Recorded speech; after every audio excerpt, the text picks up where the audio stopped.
والفجر وليال عشر والشفع والوتر والليل إذا يسر هل في ذلك قسم لذي حجر ألم تر كيف فعل ربك بعاد إرم ذات العماد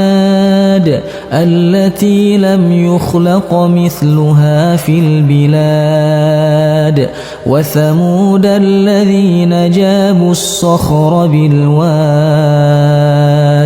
وفرعون ذي الأوتاد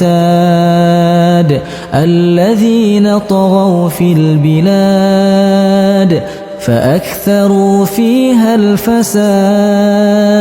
فصب عليهم ربك سوط عذاب إن ربك لبالمرصاد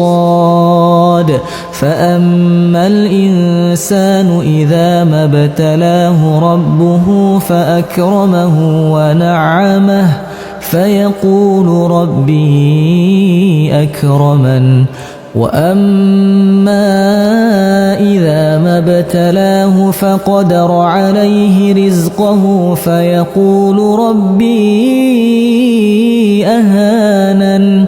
كلا بل لا تكرمون اليتيم ولا تحاضون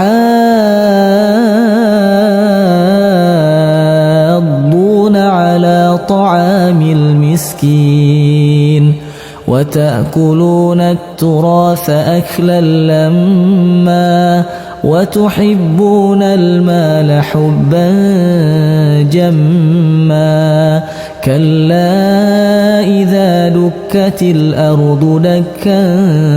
دكا وجاء ربك والملك صفا صفا وجيء يومئذ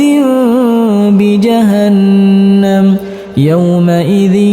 يتذكر الإنسان وأنى له الذكرى يقول يا ليتني قدمت لحياتي فيومئذ لا يعذب عذابه